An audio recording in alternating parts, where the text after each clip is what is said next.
episode of the 2020 podcast, Canada's #1 optometry podcast. I am your host, Dr. Harbir Sayan. Thank you so much for taking the time, as always, to join me here to learn and to grow. I know there's a million things you could be doing, but I really appreciate that you take the time out of your day, out of your week, out of your schedule, wherever you might be, to tune in, whether you're watching on YouTube or you're listening on Spotify or Apple. I'm just always so grateful. And as always, I always have a little request right off the top. If you find any value in this, please do share it with a friend, whether you send a link via text or you put a screenshot up on Instagram or you put something on LinkedIn, anything to help spread the word and let people know we're having these conversations, because my goal ultimately is to help our profession and our industry to grow. So the more of us that are tuning in and giving feedback, the better the podcast gets, and hopefully the better impact we have on the industry. So today is the final episode of 2024, and I'm doing something a little bit different for 2024 that I have not done before. I'm doing the top five episodes of the year 2024, and I've compiled this. And I thought about it. I didn't want to rank them in order, but I decided, you know what, it's kind of fun, and it's worth giving credit to those of our guests that have really struck a chord with the audience and gained the listenership and the views over the months that their episodes have been live. So I decided I am going to rank them, and hopefully nobody gets mad at me for that. But listen, I'm just going by the numbers. This is not personal preference. This is not what the episodes that I felt were the best. Maybe they are, maybe they're not. I'm going to leave that out of it. But I'm just going by the numbers. So what I decided to do was to take a compilation of Apple podcast downloads, Spotify downloads, and views on YouTube and put them in order. And I did sort of we can say value the Apple and Spotify downloads a little more than just the YouTube views. But I wanted to make sure that I really gave credit to the guests whose podcast did the best as far as views and downloads. So we're going to go through the top five in ascending order, 5 through 1. And I hope you get some value. I'm just going to give a little bit of a clip of each one to give you a bit of a taste of the conversation. And if you enjoyed it, if you haven't heard or watched that episode yet, you can go back and go ahead and view that again, get the full episode. So we're going to go through episodes 5 through 1 based on the number of downloads and views. And I just want to say, listen, this is the top 5, fine, based on the numbers, the metrics, but I'm truly blessed and so grateful for all of the guests that come on the podcast to share their insight, to share their perspective, to help us all learn. And once again, for me to reach that #1 goal that I have, which is to help our profession and our industry to grow. And every guest that's come on the podcast, not just this year, but over the 5 years that I've been doing the podcast, over the 160 plus episodes I've been doing the podcast, every single guest has been amazing and has really helped me personally, and I'm sure has helped our profession and our industry to grow. So I want to say a big thank you to all of the guests that have come on.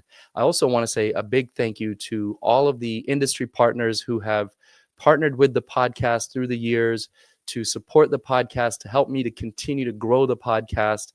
I'm really always truly grateful, infinitely grateful for the support, and a big thank you, to all of the partners. I won't name them all because I'll probably end up forgetting somebody. I just want everyone to know who's partnered with me over the years, and I'm really truly grateful. And I look forward to making more amazing content in 2025. There's really some great content coming in 2025 already lined up. So, all right, that's enough of me. I'm going to give you a little bit of my take on each of the top 5 before I actually dive into each episode. So you're going to hear me just before I dive into each episode to give you a little bit of my take on what each episode was and who was the guest. And then you'll get about a 5 to 10 minute clip from each episode. I hope you enjoy this top 5 episodes of 2024 for the 2020 podcast. So number 5 in the top 5 of 2024 is Mr. Aldo Zuccaro.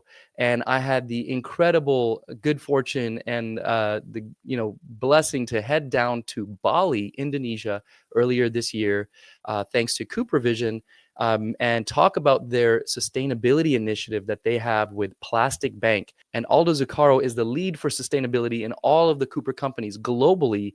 And this initiative is actually his baby. So we had a chance to chat. If you're watching, I'd love for you to check it out. We were sitting up on a high perch at the resort in Bali with a beautiful sunset behind us, really added to the scene. But the conversation was amazing, and you're going to hear Aldo's passion in this conversation about sustainability and what CooperVision is trying to do. So here's that conversation with Mr. Aldo Zuccaro. We are in beautiful Bali, Indonesia, and we have this incredible sunset. Like, the timing of this recording is incredible, Aldo. We have this beautiful sunset. I planned it for you. You did. That was amazing. Thank you. The reason we're here is to experience this partnership that CooperVision is developing with Plastic Bank. We're here to see what it's like to actually to support the communities, to remove plastic from, waste from the water and from the areas around here, and process it and turn it into something else. And to help me with that discussion, I have the wonderful Aldo Zuccaro, who is the lead for corporate responsibility in the Cooper companies.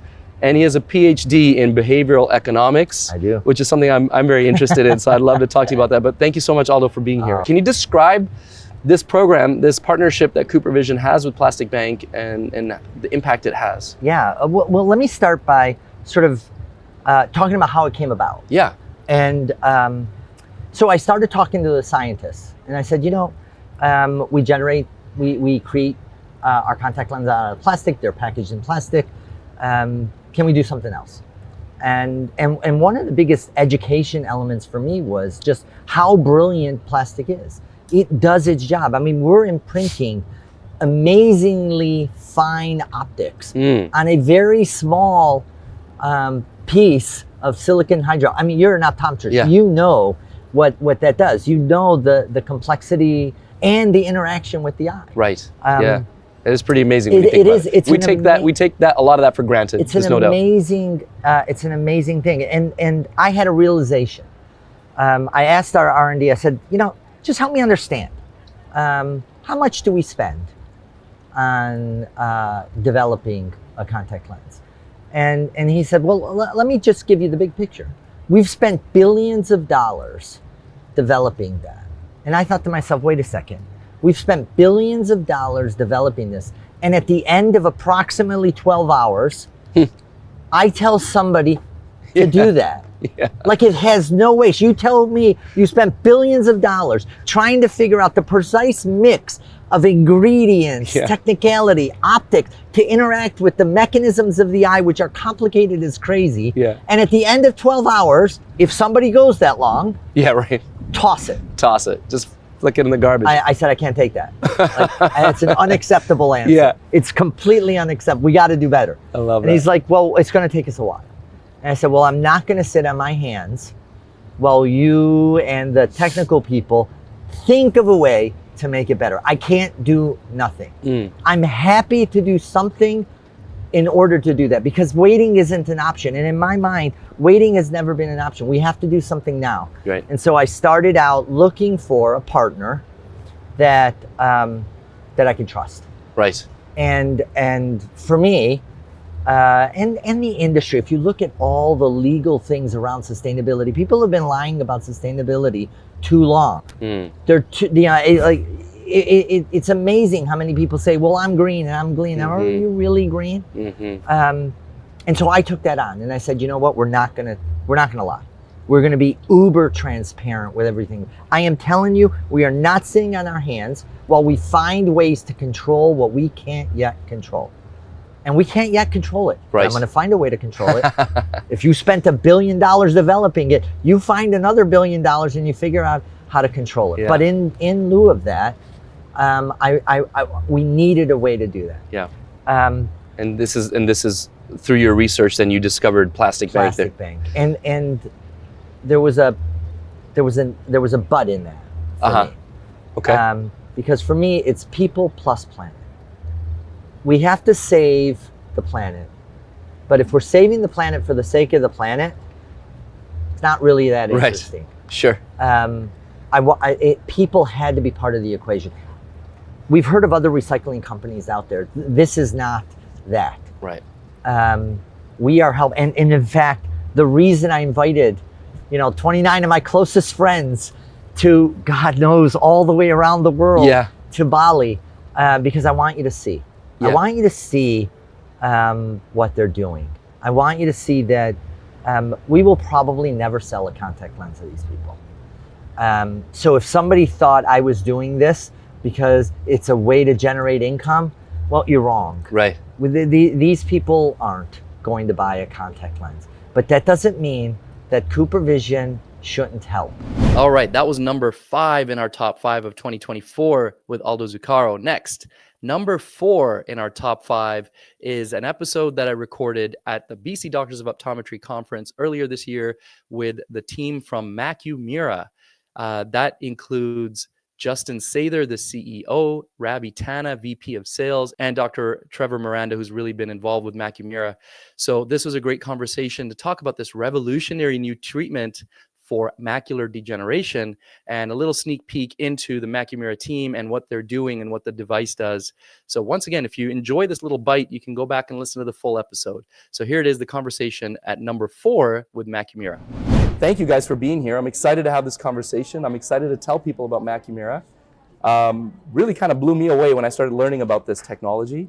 Why don't we start with you, Justin? Tell us a little bit about yourself and a little bit about Macumira, just to kind of introduce the audience. Sure. I'm the founder of Macumira. I'm the current CEO. We started about 7 years ago. Very small company back then. It's taken us a long time to get here. Clinical trials, improving the technology, improving the company. We were approved by Health Canada in November of last year, and since then we've been fine-tuning our product and getting it ready for market. We've worked with several doctors in Canada now that currently have it. We have about 20 to 25 devices in the field right now in Canada, with doctors like Trevor Miranda currently using it, and they're getting similar results that we had in the clinical trial, and it's been going very well. And at this event here, we're kind of kicking it off, the official commercialization and launch of our product in Canada. So Awesome. We're very excited to be here, and we're happy to be helping Canadians that have dry AMD improve their vision. Absolutely.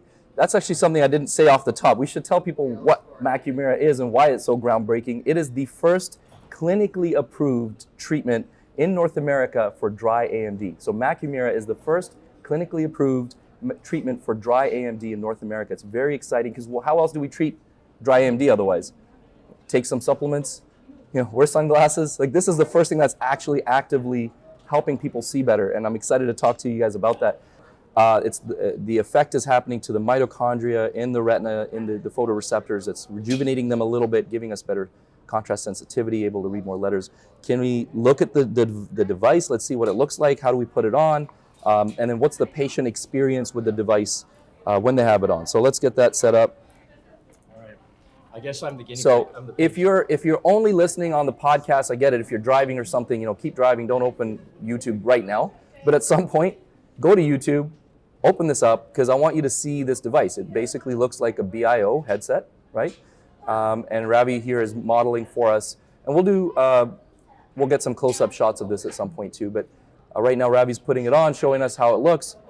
And there's a little metal, I assume they're metal. What would you call those? Little eye cups that sit on the outside of the eyelid, right? So Ravi, tell us a little bit more about what it feels like and what's going on. Okay, great. Well, I don't know where you are because my eyes are closed. Eyes I are can't closed. see There you. you go. You're good. Oh, yeah, thanks, Trevor. Okay, Yeah. perfect. I got this. Yeah, so it's great. So what we'll do is our team will go in and train the staff in a clinic to, first of all, just position the device. So put the headset on, position the front microcurrent piece, get the eye cups in place. There'll be gel on the patient's eyes. We're not going to put gel on today, although you guys might surprise me because my eyes are closed.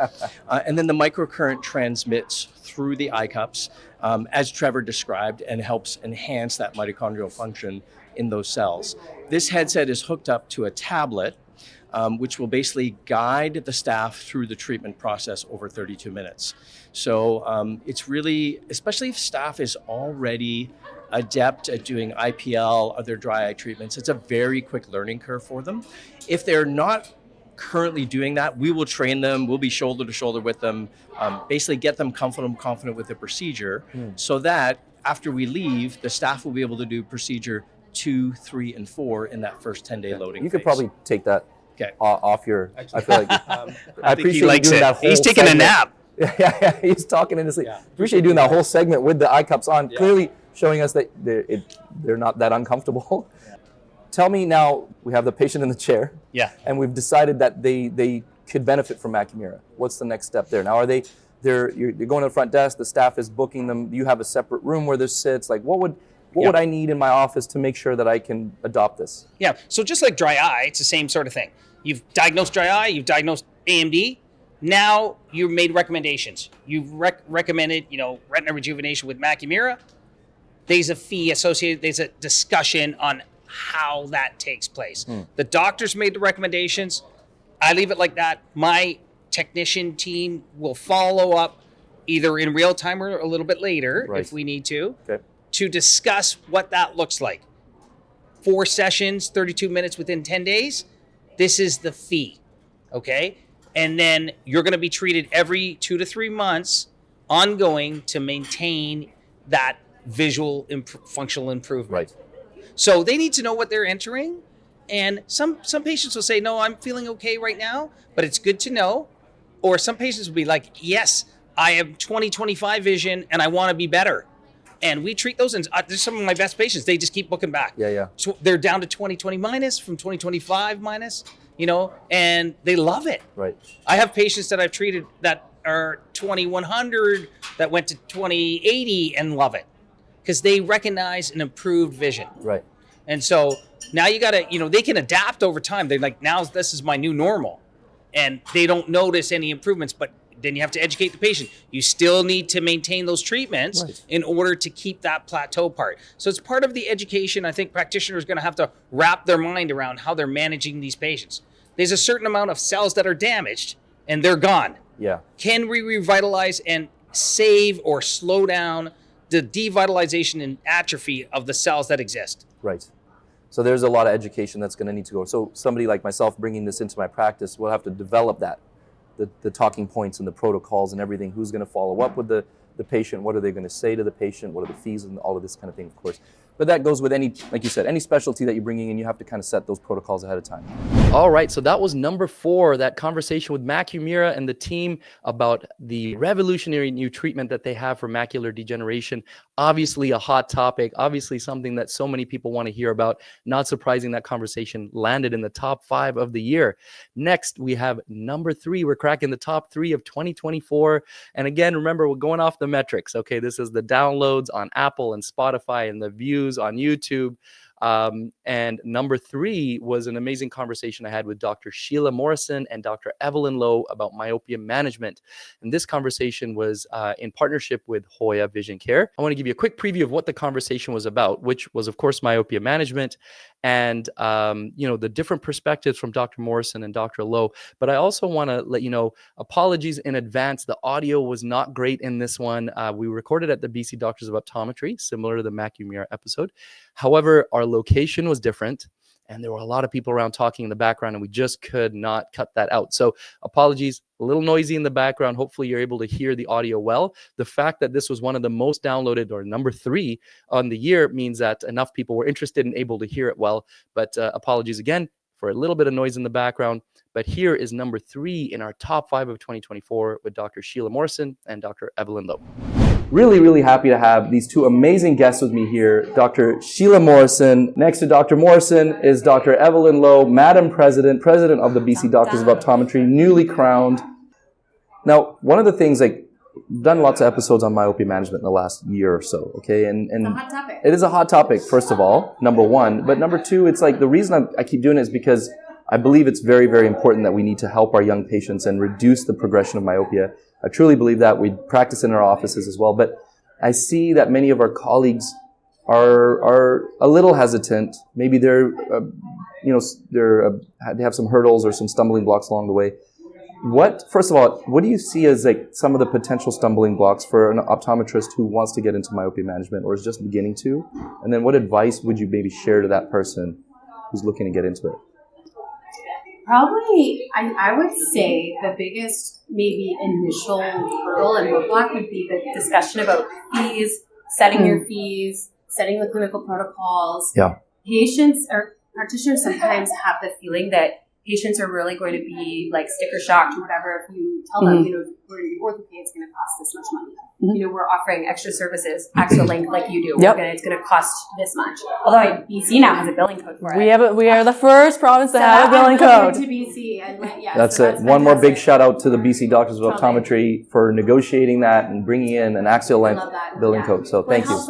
What do you have? Let's say I'm saying, Sheila, I want to get into it, but I don't know how to charge right, so I'm not doing it because I don't think I'm going to get compensated properly. I would start off, if that's your position, which is very common, I would start off by partnering with a mentoring clinic that somebody who's already doing established, yes. And look at what they're doing, somebody that you're close with. And the other option is using industry. So our industry partners, like Hoya, for example, has created incredible resources just to kind of get a clinic flow or what marketing you need to do. So I would reach out to your consultants and your besties in myopia control and just find out what they're doing and what works for them for pricing in your area. And then the bottom line is lay the infrastructure. So that everybody in your clinic is doing the same thing. Right. Prices are all laid out. Yes. It's really easy for people to know what to do. And that, again, it's very clear for patients so that you can really speak confidently when you are having that conversation. Yeah. Because if you don't know what you're doing, 100%. how can you get the patient to trust you? Yes. You know what I mean? Absolutely. I think what Sheila is referring to here is that protocol. So not only are we setting the fee structure, but that your staff are on board and they understand that this is an important endeavor. Totally. Yeah. Anything else you want to add to that, Evelyn, as far as like, what do you see as some of our colleagues maybe finding it difficult to enter into myopia management? I think one of the other things is probably they feel a little bit lost. Do I start with one modality or do I start with all modalities? Right. And I think the easiest ways, if you're feeling like, where can I start somewhere? Pick at least one thing, right? And get good at that one thing. And then, of course, you can expand from there. Totally. Yes. You don't want to be jack of all trades and master of none. Yeah. I love that. I know So this. what about so this happens in our offices, I'm sure, many times, right? Kids play sports. The idea, so the parent is maybe a little hesitant about contact. So I'll pitch Ortho K, they don't want it. So then the other combination that I'll often do is they'll be in a MyoSmart most of the time, and then I'll give them just a normal daily disposable soft contact lens for the couple hours, the 6 hours a week or whatever that they're playing sports. Is that something that you guys will do, that kind of a combination, or would you rather just put them into a soft contact lens that they're wearing all day long? No, for every one of my patients, you definitely need to have a pair of glasses because there will be moments where you need that. And then you will definitely also need your soft contact lenses if you're going that route. Yeah. But I always start off with, the first time I'm going to be prescribing, it's going to start off with a pair of glasses. And if that's going to be MyoSmart, that's MyoSmart. Yeah. And then if they say, and I see them back usually about 6 weeks, to just check in and see how they're doing. They're a -5 for the first time. I want to make sure they're seeing well. Yeah. Right? And at that 6 week mark, that's usually when I'm saying, hey, so I also know you play basketball. And now that I know you can see well and you now appreciate this world, do you want it to make it so that you can see your periphery a little bit more too? And then we engage in the contact lens. But now they've bought into the glasses and they know that it works. Then we're going to offer another solution and they can use the combo to their liking. Mm-hmm. And I love what you do, what you mentioned about kind of using the sports part-time as kind of an in for contacts where they're using their myopia control glasses more than 70% of the time.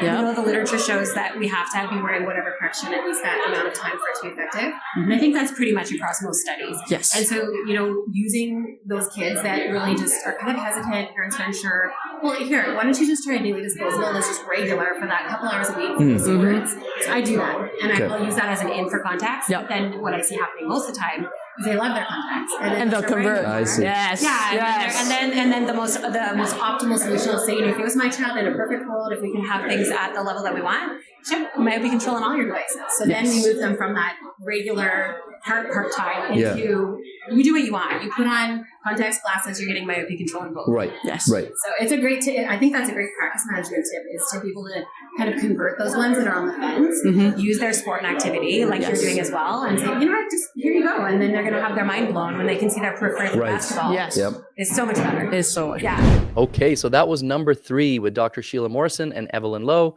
And next, we are at number 2 in our top 5 of 2024. This was definitely a very hot topic for the year. There was a lot of interest in this, and this podcast came out just at the right time, just as people's interest was starting to peak on the topic of remote optometry.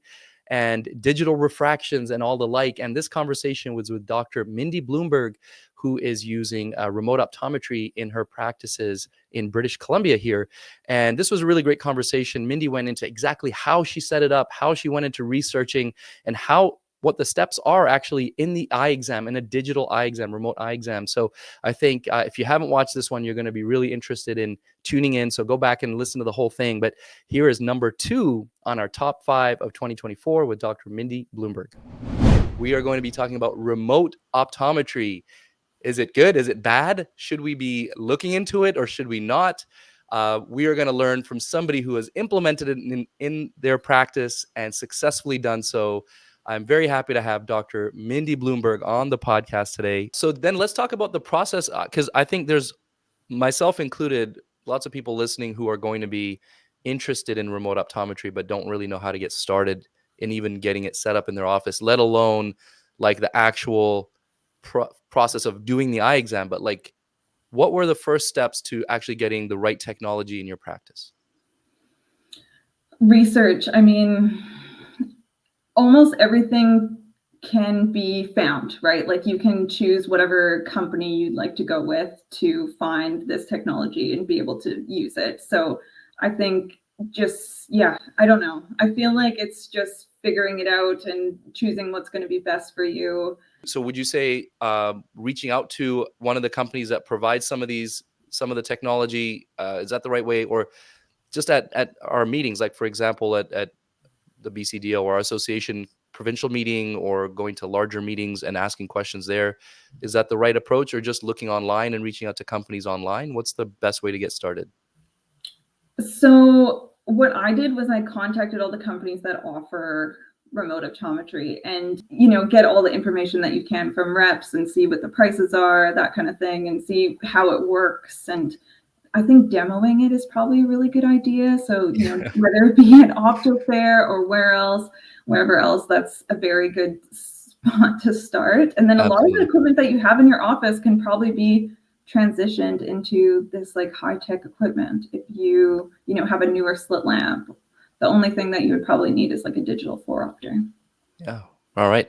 So why don't we then let's walk through the actual exam itself. Let's say a patient walks in the clinic and they've been checked in and everything. How does the process of the actual eye exam from pre-test to the end of the eye exam? What are the steps there? Yeah, so kind of like a typical eye exam, you start with like an intake form, get some case history and health medications, all that good stuff. And then you do your pretest. So you do an autorefractor, NCT, pachymetry if you have it. You can do topography if you'd like. You do posterior seg camera. So I really like the Optos, highly recommend that. And an OCT. So you want to do OCT of the macula, OCT of the optic nerve. Then you do a visual field. I recommend doing a 24-2. And you do entrance testing. So that would be cover test, ocular motor, motility, and just checking to see if there's anything, a gross BB defect. You definitely want them back for more BB testing. Basically, all of this stuff is like screening, right? It's your pre-test, it's screening. You're seeing if they have any issues.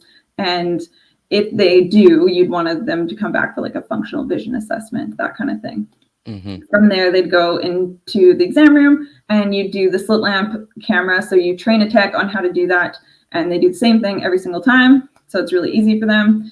And then you come online and you see the patient and you get introduced and have another case history discussion. Then you do your digital 4-opter. So you connect into your 4-opter, you do their prescription. You can do a lot of BB testing in the 4-opter as well, which I'm finding to be very helpful.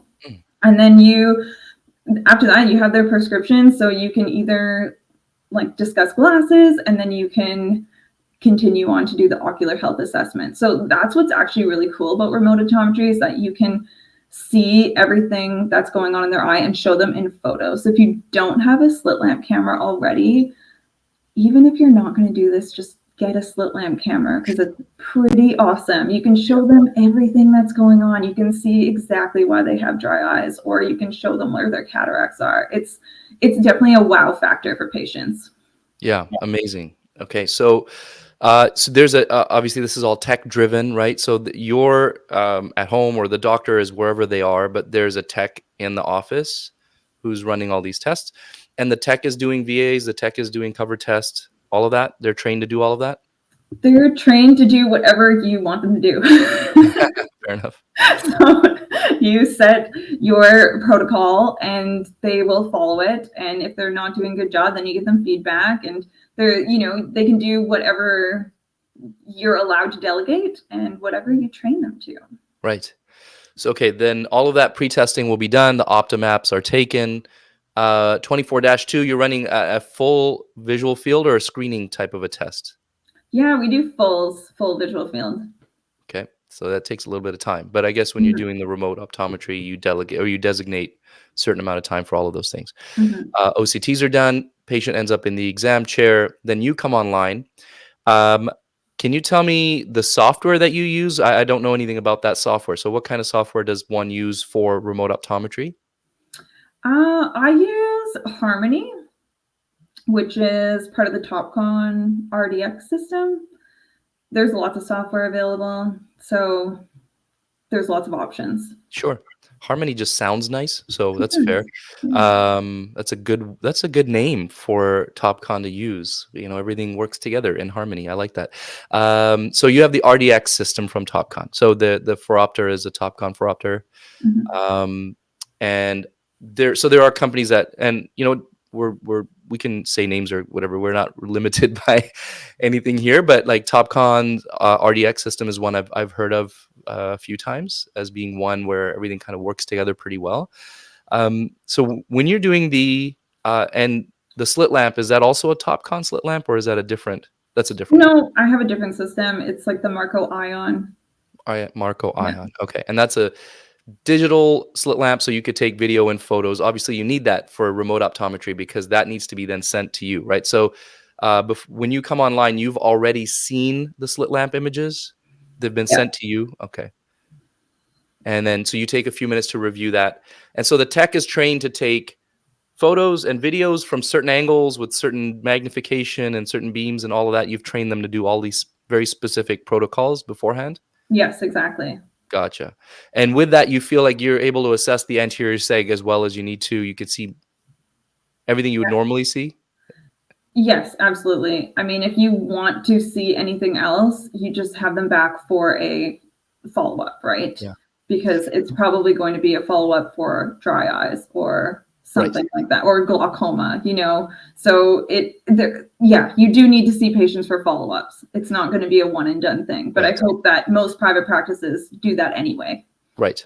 Exactly. So the reason I'm asking all these questions is, well, one, personal interest. I'm intrigued, curious, but I know there's going to be our friends and colleagues out there who are curious and also maybe a little cynical. So I want to try to touch on as many of these little things as we can. So when they hear this, they understand, okay, what would happen if this or that, right? So certainly there are follow-ups required, return visits required in some cases when things are not completely normal across the board. So if if there's something you find on the Optomap, or if there's something you find in the anterior segment or a BV, something shows up, you would have them come back and then they would be seen in person.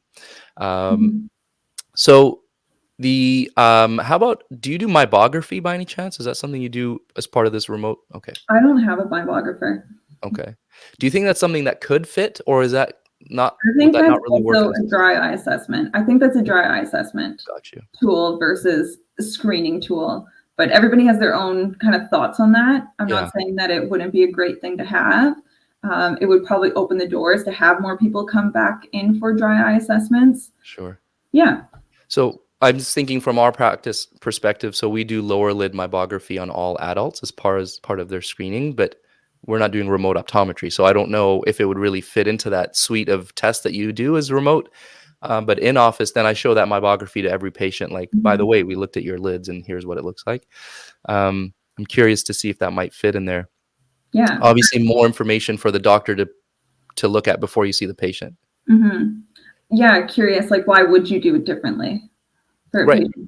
Right? Fair enough. Yeah. If it works, yeah, of course. I'd like to be able to do it for all of those patients too. If I know I can have them come back for a dry eye consultation, then I think it's more than worthwhile having it as long as it fits in. I just don't know how the software works. So I'm wondering if it's something that's reviewable and that's something you can show the patient while you're going through all of their, assessment and plan and all that kind of thing. Digital refraction, especially remotely, do you find it any more complicated than doing an in-person refraction? No, I really don't. It does take some getting used to, but other than that, I don't have any issues. So there's not anything glaring that you feel like you're missing when you're doing a digital refraction? I'm, again, asking from a more of a naive perspective here. Do you feel like you wish you could be doing a test that you can't do? I can do all the tests. So I guess everything except for RET. Right. If you need a RET, you obviously... You can't do that remotely anyways. You can't do that remotely. That's a fair point. So, and again, if there's somebody who maybe needs RET, you wouldn't be doing a remote exam on them. Fair enough. All right, that was number 2 with Dr. Mindy Blumberg talking about remote optometry. Really a great episode. She shared so much insight. And here we are, finally, at number 1. Drum roll, please. Number 1 for 2024 is none other than Dr. Claudine Courey. Early in the year, we did a conversation that was our dry eye deep dive. We went into all things dry eye, from beginner to intermediate to advanced level conversations in dry eye, talking about how can you just start retailing products? How do you treat Demodex? And what are the advanced treatment protocols? Where do things like amniotic membranes and PRGF and these other, autologous serums and all these things fall in, scleral lenses? We went from 0 to 100 in this conversation, and it's no surprise that it was such a popular conversation and episode. In fact, it was the number 1 downloaded episode of the year. So big thanks to Dr. Claudine Courey for always being such an amazing guest, and a big thanks to Thea Pharma Canada for supporting us on this episode. Here it is, number 1 for 2024. Dr. Claudine Courey and our dry eye deep dive. With this wonderful, wonderful person here, as who you all know is Dr. Claudine Courey. Let's move on a little further. What about treatments now? So what is a good entry point? So I've started to diagnose a little bit more. I'm staining. I'm seeing, okay, there's, evaporative dry eye. The tears are drying up too quickly. There may be even some staining on the eye. Right. I want to do something about it. So what's the next step? I would still stick with at-home treatments as a baseline, as the place to start. So with a heating eye mask, omega-3s, lid hygiene, and the drop. So I wouldn't even only retail the drop in clinic. Right. I'd retail this whole package. And obviously geared depending on what the patient has, right? Not everyone leaves with all 4 things, but or depending if they have Demodex or not, or whatever the case may be. But I think that starting with the basis like this, it's a great start. And there's a lot of patients that feel so much better. I had a patient actually last Friday who was like, "Thank you so much." I'm like, I didn't really do that much. I was in my private practice actually recommending this as the basis because I don't have any advanced treatments there. Right. So I kind of see both sides, right? Right. So there I was like, look, we're going to start with this therapy and then we'll move on. And I was like, it's just good quality products and you did the consistent work, right? It demands that they do the consistent work. I would also recommend, talking about consistent work, to give the patients written instructions. Right. Super key. It helps them do it at home and really stay compliant. So one of the things that along my journey now coming to where I am, fast forward to today, that I really felt was a turning point, especially with the retailing the products, but in general with compliance with treatments for patients, was I created a little tear-off pad. There you go. And so I just designed it in Canva, Yeah. I think it was, right? And so, it's got on the top dry eye treatments, and it's got 6 or 8 lines that I've printed with little check boxes. That's it. And a bit of space underneath to maybe handwrite. So, might say warm compress, and I might write the name of the mask that I want them to use, eye drops and the names of the drops, and I'll check or I'll circle and I'll rip it and hand it to the patient. I always found that works quite well, or has worked, and has helped with the compliance. So you're right, writing it down, because usually I'm sitting there talking to patients, okay, I need you to do warm compress for 10 minutes, I need you to do this lid cleansing routine every day, I need you to use these drops 4 times a day, and they're like, just like blank stare. Yeah. Could you write this down for me, please? Oh, actually, Yeah, here you we go. Rip. It's like an hour of work that you did like on a Saturday, who knows when, just benefits and saves you so much time down the line in clinic. It's just that little effort in creating whatever tear-off pad with your logo. Then afterwards, you're just like so much smoother in clinic. Yeah. And I don't blame them. Who would remember what we're saying? We're saying a million things, and half of the things, like I would have felt that it was so random if my optometrist was talking to me about omega-3s. I'd be like, where are you coming from? Right. Left field, Yeah. I tend to over inform, which is a problem sometimes. Like obviously you want to educate your patient, but I feel like sometimes I'm doing a little too much. So I try to cut myself back and I write it down. Here's your instructions, right? Take this home. By the way, I like to share it. So if somebody's listening or watching and they're like, I'd like to create a tear-off pad like this, just message me and I can send you my little Canva template. Yeah. How nice is that? Well, I'd take them up on it. That's a lot of work. Yeah, that's good. It's just $5,000. Yeah, that's it. Per pad, Per pad, per piece of paper. No, seriously, if you're interested, I have shared it. Other people have reached out to me from previous podcasts. So if you're interested, I'm happy to share that. So let's go back to what were we just talking about? Retailing and treatments. Harbir, 5 years ago, has a question for you. Okay. Is Demodex real? Yeah. Remember that question? Now it's like a huge thing. So Demodex and cleaning lids in clinic, I would say, is your biggest bang for your buck, easiest way to kind of like look like your patient's hero with minimal effort, right? Because genuinely after an in-office treatment to remove all that junk on their eyelids, they're saying, they're like, oh, I feel so much lighter, I feel so much better. And it's a great gateway into treatments because it is fairly easy to learn and takes not a lot of time and high benefit for the patient. It's kind of, we're all fed up of using the dental analogy, but it works a lot. It works well on the patient. So I'll just explain, like, you're here and I'm doing the cleaning so that when you do your lid wipes at home, it's maintaining, it's not doing the work, right? Because if you send them home with, grade 3 Demodex, it's gonna take a while to get to grade 1 if they're doing it by themselves, a little wipe morning and night. So you're saying that Demodex is real.